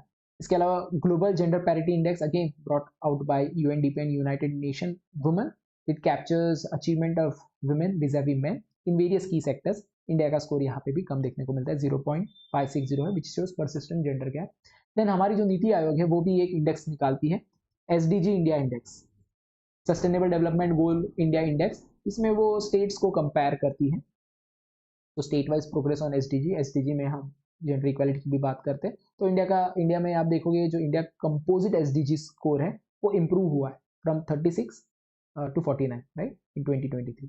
इसके अलावा एक और मेजर हो सकता है ऑफ स्टेट्स इंटेंशन और their action when it comes to promoting gender equality, right, that is gender budgeting. क्या महिलाओं के लिए अलग से एलोकेट किया जाता है पैसा इन दी बजट? इस चीज़ के द्वारा भी आप गवर्नमेंट के इंटेंशन को और उनके डायरेक्शन को, एटीट्यूड को आप मेजर कर सकते हैं। तो अगर ज़्यादा पैसा एलोकेट किया जा रहा है महिलाओं के लिए तो वी कैन से हाँ they are really serious about gender parity. तो आप देखोगे कि हमारे कंट्री ने जो है 2025 का जो बजट था उसमें काफ़ी हद तक इम्प्रूवमेंट किए when it comes to allocating budget for women specifically और वुमेन रिलेटेड इश्यूज। तो 4.49 lakh crore was allocated, which is a 37% rise from previous year in 25-26 budget, right? So it is a good thing or rather a commendable thing. Moving on to the next issue related to migration. EACPM, right, Economic Advisory Council of Prime Minister ने एक report निकाली है on domestic migration, और जो study है उसका नाम याद रखेंगे 400 मिलियन ड्रीम्स, इसके ऊपर ये रिपोर्ट है। ये कुछ इंसाइट देती है रिलेटेड टू डोमेस्टिक माइग्रेशन, हमारे कंट्री में जो माइग्रेशन होता है with in the country, right? तो जैसे बिहार से लोग महाराष्ट्र आते हैं, गुजरात से लोग महाराष्ट्र आते हैं, या फिर राजस्थान से लोग दिल्ली जाते हैं, राइट? ये जो माइग्रेशन है इसको मेजर किया गया। हालांकि ये जो डेटा हमें मिलता है वो ज़्यादा सेंसस से मिलता है, बट सेंसस आउटडेटेड डेटा है, राइट, कि वो 10 साल में एक बार वो सेंसस किया जाता है, राइट। बट हमें चाहिए डायनेमिक डेटा जो बहुत ही हम कह सकते हैं चेंजेस को पास में देखने को मिले हमें कि क्या रिसेंट चेंजेस हुए। तो उसके लिए इस स्टडी में कुछ बहुत ही इनोवेटिव चीज़ की गई थी। आपका जो रोमिंग जो mobile network telecom excuse me, वो जो डेटा होता है उसका इस्तेमाल किया, जो ट्रेन की टिकटिंग होती है उसका इस्तेमाल किया, राइट। और रेमिटेंसेस होते हैं, राइट। आप जहाँ पे काम करें वहाँ से अपने गांव में पैसे भेजते, राइट। तो बैंकिंग से, रेलवे से और टेलीकॉम इंडस्ट्री से डेटा निकाला और उसके द्वारा समझने की कोशिश की किस तरह जो है माइग्रेशन हो रहा है, उसके पैटर्न को समझने की कोशिश की। उसको हाई फ्रीक्वेंसी डेटा सेट कहते हैं, बियॉन्ड 2011 सेंसस, राइट। तो मेजर फाइंडिंग्स क्या है उसको देख लेते हैं। पहले माइग्रेशन क्या है। तो डोमेस्टिक माइग्रेशन जो है, राइट, जो रेट है वो गिरा है, यानी लोग अब बहुत ज़्यादा माइग्रेट नहीं कर। Just a second.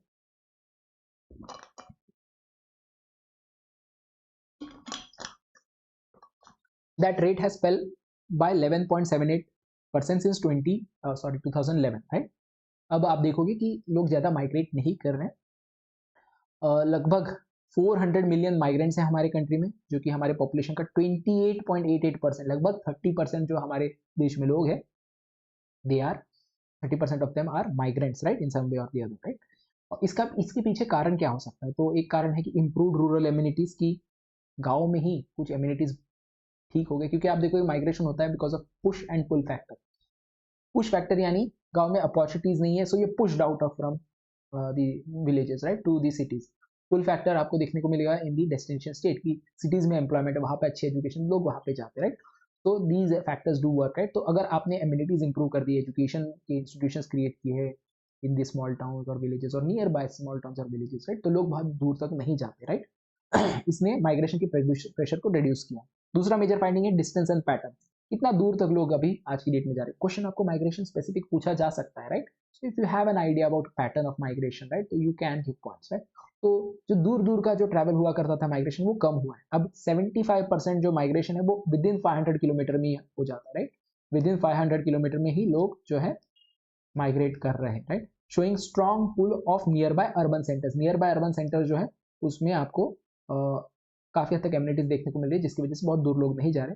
की ओरिजिन हब सराउंड्स, जो ओरिजिन है, राइट, वो surrounds metros like Delhi, Mumbai, Chennai, Bengaluru, Kolkata, right. उसके इर्द गिर्द आपको वो की अर्बन सेंटर्स देखने को मिल रहे हैं, जहाँ से लोग जो है माइग्रेट करते हैं, राइट। चेंजिंग डेस्टिनेशन स्टेट्स की, West Bengal, Rajasthan, Karnataka have gained migrants, इसमें माइग्रेंट्स अब एडिशनल माइग्रेंट्स आपको देखने को मिल रहे हैं। और महाराष्ट्र और आंध्र प्रदेश में अब कम हो रहे हैं, राइट। जो लोग महाराष्ट्र और आंध्र प्रदेश को एज ए डेस्टिनेशन मानते थे, दे show decline in share of in migration, whereas states like West Bengal, Rajasthan, Karnataka have gained more migrants, right? Major destination routes आप देखोगे तो यूपी से दिल्ली, बिहार से दिल्ली, गुजरात से महाराष्ट्र, तेलंगाना से आंध्रा। और डिस्ट्रिक्ट्स अगर देखें, डिस्ट्रिक्ट रूट्स तो मुर्शिदाबाद से कोलकाता, वलसाड से मुंबई, चित्तौड़ से बेंगलुरु, राइट। सीजनल माइग्रेशन की बात करें तो आज भी आप देखोगे सीजन की बेसिस पे माइग्रेशन होता है। लोग जो है शादी ब्याह का जो समय होता है उस समय गांव चले जाते हैं या फिर अपने ओरिजिन जगह चले जाते हैं, राइट। वो आप देखोगे नवंबर दिसंबर में आपको देखने मिलता है, जब फेस्टिवल्स बहुत ज़्यादा होते हैं या वेडिंग्स बहुत ज़्यादा होते हैं, उसमें लोग फिर से अपने ओरिजिनल जगह पे चले जाते हैं। और एज वेल एज जो एग्रीकल्चरल सीजन्स होते हैं, राइट, जैसे अप्रैल से जून में जब हार्वेस्टिंग वगैरह होती है, तब फिर से वो अपने गाँव चले जाते हैं जहाँ पे वो खेती बाड़ी करते हैं, राइट। मेजर फाइंडिंग्स में जेंडर डायमेंशन की बात करें तो मेन जो है वो माइग्रेट करते हैं मोस्टली फॉर एम्प्लॉयमेंट, वुमेन जो है ज़्यादातर माइग्रेट करते हैं फॉर वेडिंग पर्पसेस, राइट। क्योंकि हमारे यहाँ क्या है, हमारे यहाँ है क्या बोलते हैं उसको, कि महिलाएं जो है वो अपने हस्बैंड के घर जाते हैं, पेट्री लोकेलिटी जिसे कहते हैं, पेट्री लोकेलिटी, पेट्री लोकल हमारे यहाँ सिस्टम है। जो हस्बैंड है उनके घर में जो है जाना पड़ता है, या ज़्यादातर जाते हैं हस्बैंड के साथ, राइट। तो marriage remains a primary driver for women even though there is some change की urban work related female migration भी ग्रेजुअली बढ़ा है। इकोनॉमिक इम्पैक्ट देखें तो रेमिटेंस जो है वो बूस्ट करता है रूरल डिस्ट्रिक्ट्स को, और डेस्टिनेशन सिटीज़ पे जो प्रेशर है आज भी आपको देखने मिलेगा when it comes to housing and urban services. Reason for migration अगर आप देखें तो एम्प्लॉयमेंट ही सबसे बड़ा रीजन है। 45 million people move to work in regions like Delhi, NCR, Bangalore and Mumbai.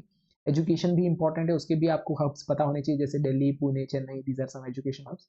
Marriage again a dominant cause for women और migrate, and family relocation and seasonal cycles are other reasons for migration. Challenges आपको देखने को मिलेंगे, जो migration से related जो data हमारे पास आज भी आउटडेटेड है when we rely on 2011 census. और जो हाई फ्रीक्वेंसी डेटा होता है वो बहुत ज़्यादा डेमोग्राफिक डिटेल्स नहीं देता कि कितने यंग लोग हैं, कितने ओल्ड लोग हैं, या फिर इवन मेल फीमेल से रिलेटेड डेटा बहुत ज़्यादा क्लियर आपको नहीं वो सामने लाता या बहुत ही एक्यूरेटली बता पाता.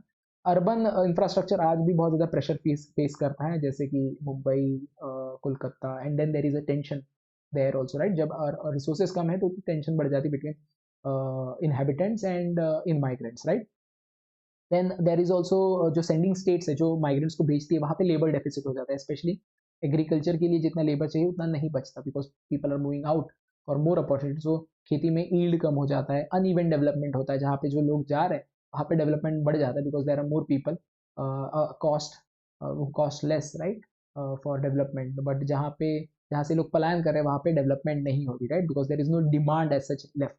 सोशल सिक्योरिटी नहीं मिलती इनको जब वो बाहर जाते हैं. वुमेन माइग्रेशन जो है वो ज़्यादा फेस करती है लो जॉब्स की. जब महिलाएं जाती हैं माइग्रेट करती है, राइट, तो they end up in informal economy, जिनकी जहाँ पे सैलरी भी कम होती है, फैसिलिटीज़ नहीं होती, कई बार सेफ्टी इशूज होते हैं, right.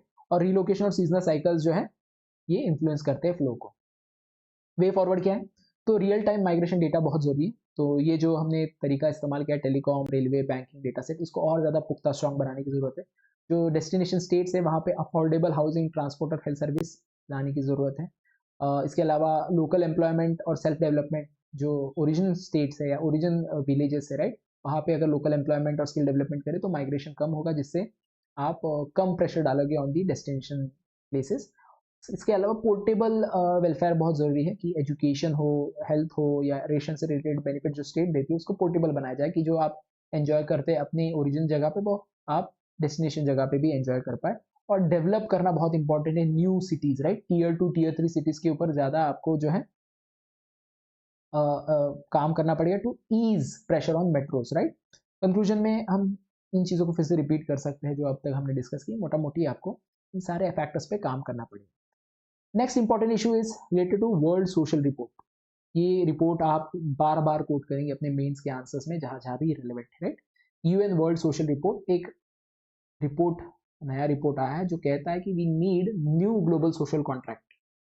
New global social contract यानी सोशल कॉन्ट्रैक्ट क्या होता है कि स्टेट और सिटीजन के बीच में एक कॉन्ट्रैक्ट होता है, राइट. स्टेट आपको वेलफेयर देगी, राइट, आपके लाइफ को प्रोटेक्ट करेगी, आपको अपॉर्चुनिटी प्रोवाइड करेगी, सिटीजन लॉ अबाइड करेंगे, रूल्स एंड रेगुलेशंस फॉलो करेंगे, राइट. ये कॉन्ट्रैक्ट जो है कहीं ना कहीं बहुत वीक है.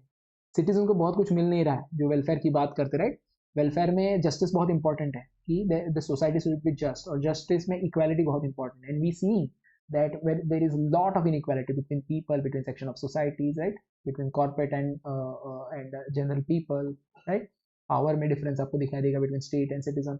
So these sort of things creates an unjust society, and to remedy that unjust society you need a new social contract, जहाँ पे state से expectation जो है उसको और strong मजबूत किया जाए, कि और state should deliver a lot and citizen से भी expect किया जाए, right. तो जो expectation है, social contract is nothing but expectation from each other, right. State and citizen, citizen का एक्सपेक्टेशन फ्रॉम स्टेट, स्टेट का. तो इसको हमें और ज़्यादा स्ट्रॉन्ग बनाना चाहिए in favour of citizen, because it is not delivering, the current social contract is not delivering. Rising inequality, economic insecurity, decline trust in institution, these are some of the reasons. तो economic कुछ findings देख लेते हैं इस report की. World social report 2025 आपको याद रखना है, ये कौन लाता है, यूनाइटेड नेशन लाता है, राइट. सो इकोनॉमिक इनसिक्योरिटी अगर देखें तो 60% of world population live with economic insecurity. That is, you do not know आपकी जॉब रहेगी या नहीं रहेगी, you will get the next meal or not. इस तरह की इकोनॉमिक इनसिक्योरिटी आपको देखने मिलती है. लगभग 60% ऑफ वर्ल्ड पॉपुलेशन, आधे से ज्यादा जनता जो है वो इनसिक्योर फील कर रही है इकोनॉमिकली, राइट. उनका लोन जो है वो भर पाएंगे नहीं, किस्त वगैरह, इस तरह की इनसिक्योरिटी आपको देखने को मिल रही है, राइट. और एक्सट्रीम पॉवर्टी में आज भी 690 मिलियन लोग रह रहे हैं, राइट. इनइक्वालिटी की बात करें तो income inequality has widen in 2/3 of the countries. जो टोटल नंबर ऑफ कंट्रीज है उसमें से 2/3 कंट्रीज जो है आज आपको देखने को मिल रहा है कि they face what we call as income inequality. जो टॉप 1% लोग हैं दुनिया के, राइट, टॉप 1% लोग जो है उनके पास 95% जितने लोग हैं, राइट, उनसे ज्यादा वेल्थ. तो 95% को अगर आप उनके वेल्थ को जोड़ दे और इस टॉप 1% की को जोड़ दे तो they have more wealth than this 95%, right? So that shows the kind of inequality that we are talking about in global level, right? Global level. Precarious work, precarious यानी अनसर्टेन वर्क, राइट? सो यहाँ पे हमको informal और formal employment के बारे में पता होना चाहिए, राइट? तो इनफॉर्मल एम्प्लॉयमेंट वो एम्प्लॉयमेंट है जहाँ पे आप जो है you don't have any sort of social security, right? You may not get paid leaves, you may not gate PF, right? You may not have job tomorrow, right? इस तरह की जो जॉब सेटिंग होती है उसको इनफॉर्मल एम्प्लॉयमेंट कहा जाता है। और आपको देखने को मिलेगा कि इनफॉर्मल एम्प्लॉयमेंट डोमिनेट करता है अफ्रीका और साउथ एशिया को, राइट? साउथ एशिया में इंडिया भी आता है मोस्टली। आप देखो इनफॉर्मल इकोनॉमी यहाँ पे देखने को मिलती है, तो वर्कर्स जो है उनकी जो जॉब है प्रिकेरियस, अनसर्टन होती है, आज है कल नहीं होगी, right? Large share of worker fear job loss due to economic volatility, right? There is erosion in trust, जो आपका ट्रस्ट होता है विद द स्टेट, राइट? उसमें भी आपको इरोजन देखने को मिल रहा है कि people are not trusting their state, their government, right? और कितना है 50% of the population across the world they do not trust their government, right? तो 50% जो दुनिया भर की आबादी है they don't trust their government. और इसके पीछे कई सारे कारण है, मिस इन्फॉर्मेशन है, गवर्नमेंट का failure to deliver public service और scepticism, right? There is climate as well as conflict pressure on people, right? 1 in 5 people have faced climate related shocks, जैसे कि ड्रॉट, जैसे कि सूखा, जैसे कि हीट वेव, राइट? किसी ना किसी तरह का climate related shock 1 in 5, this is a big number, right? 5 में से एक व्यक्ति इस तरह के शॉक को फेस कर रहा है, right? And 1 in 7 are experiencing some sort of conflict, right? जैसे कि सिविल वॉर, जैसे कि टेररिज्म, इस तरह के कंफ्लिक्ट्स वो फेस कर रहा है 1 in 7, right? Which is reversing social gains. ये पॉइंट्स बहुत इंपॉर्टेंट है, ये हर अलग अलग जगह पे आप इस्तेमाल कर सकते हैं मीन्स में, राइट?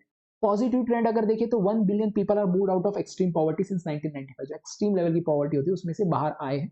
और there is a general improvement in literacy, health, access to public service and also narrowing of gaps between ethnic, regional and social economic gaps, right? Structural gaps are noted there that such as weak social protection system, जैसे कि pension, PF, right? Basic income, इस तरह के gaps आपको आज भी देखने को मिल रहे हैं। रिग्रेसिव टैक्स स्ट्रक्चर, जैसे कि जो अमीर लोग हैं वो उनके they are able to save that taxes, right? In terms of, अब देखो कि प्रोग्रेसिव टैक्सेशन सिस्टम होता है जहाँ पे जो गरीब है उसके ऊपर कम टैक्स लगता है और अमीर है उसके ऊपर ज्यादा टैक्स लगता है, right? You have this tax slab.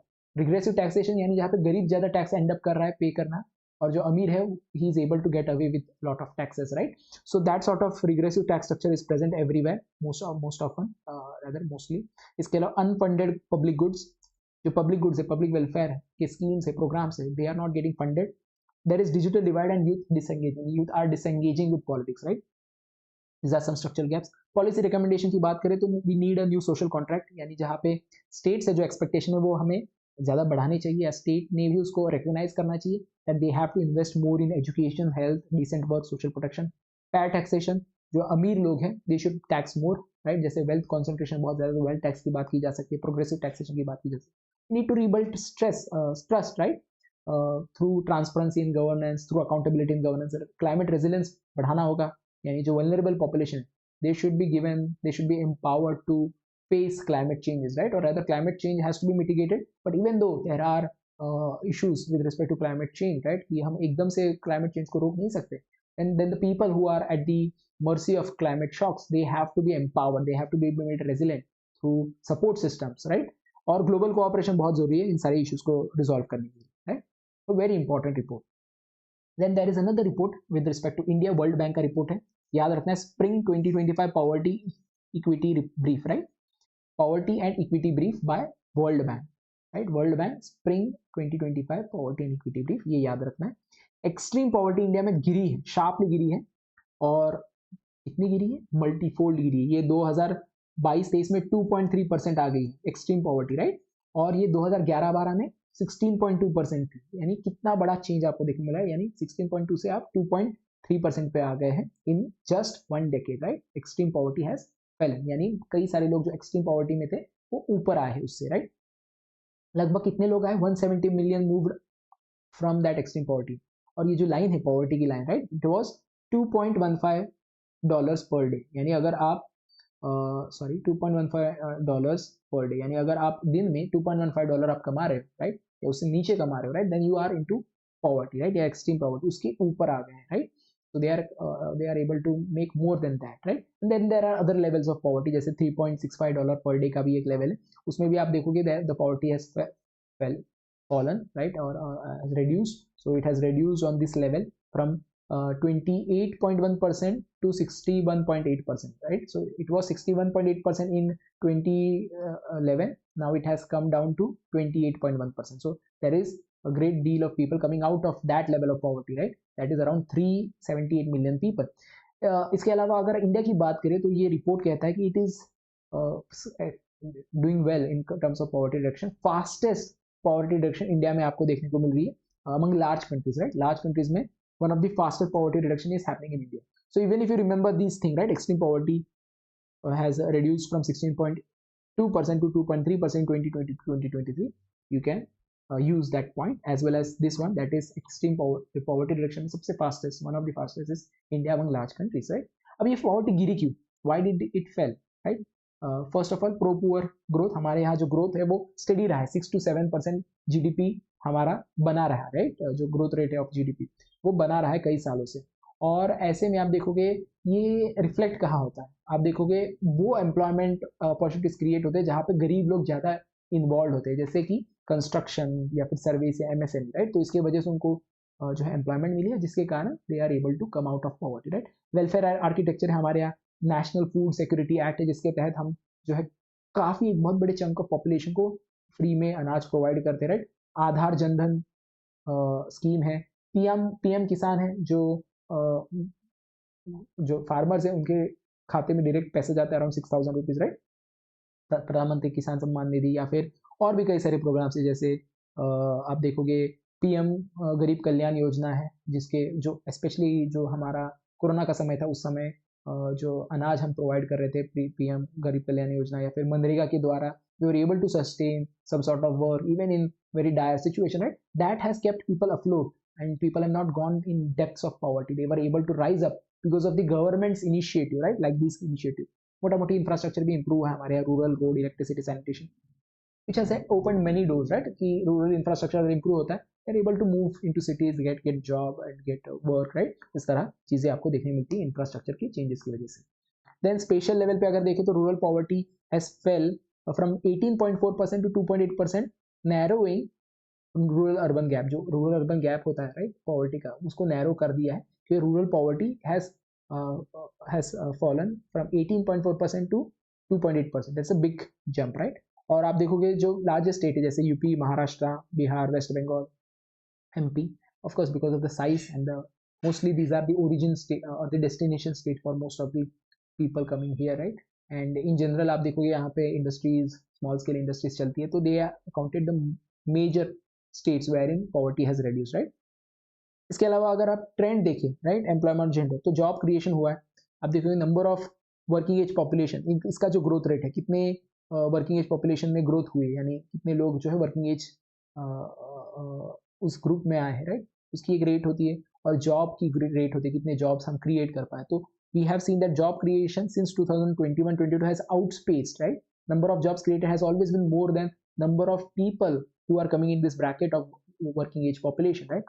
So that rate is always outspacing the working age population growth, right? इसके अलावा urban employment has unemployment has fell. जो urban areas में unemployment हुआ, it has fell to 6.6% in Q1 FY 2024-2025. Female labor force participation भी improve हुआ है, right? Because of various reasons.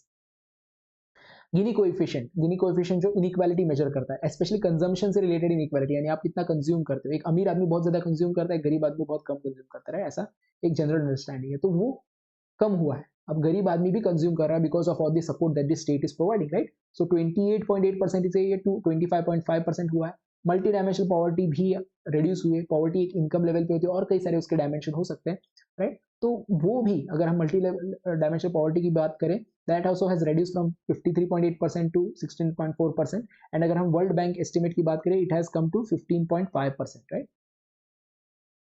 So this was about the various poverty related issues. अब हम जाते हैं to a scheme. एक स्कीम है, रिसेंटली 2025 में ये स्कीम लाई गई थी. बेसिकली 2025 के जो हमारी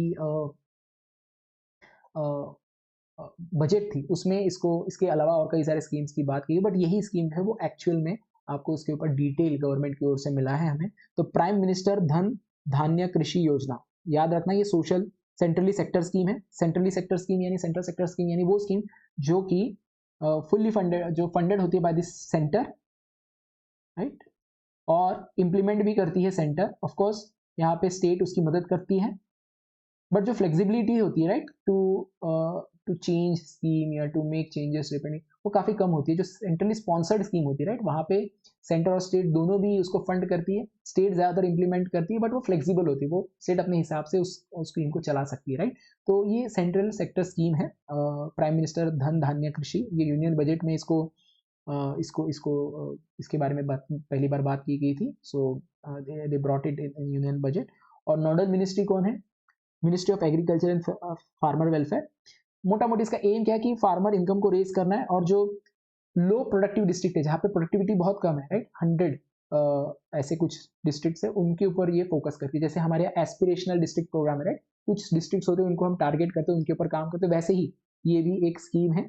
तो इस चीज़ को याद रखना, ये बहुत इंपॉर्टेंट है, very much analogous to aspirational district programme, right. Key features क्या है कि फोकस करना है crop diversification, soil health, irrigation, post harvest infrastructure, strengthen करना है farmer produce organisation, storage, value addition को। एम्फेसिस है ऑन क्लाइमेट रेजिलेंट एग्रीकल्चर, की एग्रीकल्चर रेजिलेंट होती है climate shocks, and it converges with other schemes like PM Pradhan Mantri Fasal बीमा योजना या प्रधानमंत्री कृषि सम्मान योजना और एग्रीकल्चर इंफ्रास्ट्रक्चर फंड। मोटा मोटी इसका रेलेवेंस है to address agrarian distress, rural poverty and rural inequality. So these were the main issues of the year 2025, जिनको हमने डिटेल में कवर किया है, prelims as well as mains के पर्सपेक्टिव से। दोस्तों अगर जीएस आप बेहतर तरीके से करना चाहते हैं, right, and we have limited time now, right, so you have to cover it in a holistic manner. Coverage बहुत इंपॉर्टेंट है, and you have to know the topics and subtopics. और अगर आपको टॉपिक्स और subtopics जानने हैं, so we have a planner, you can find the link in description where you can find this planner, और इसके द्वारा आप अपने कवरेज को पूरा कर सकते हैं, रिविजन को और बेटर कर सकते हैं, और इफेक्टिवली जो है आप एग्जाम को दे सकते हैं। So that's it from today session, let's meet in the next session, till then thanks a lot.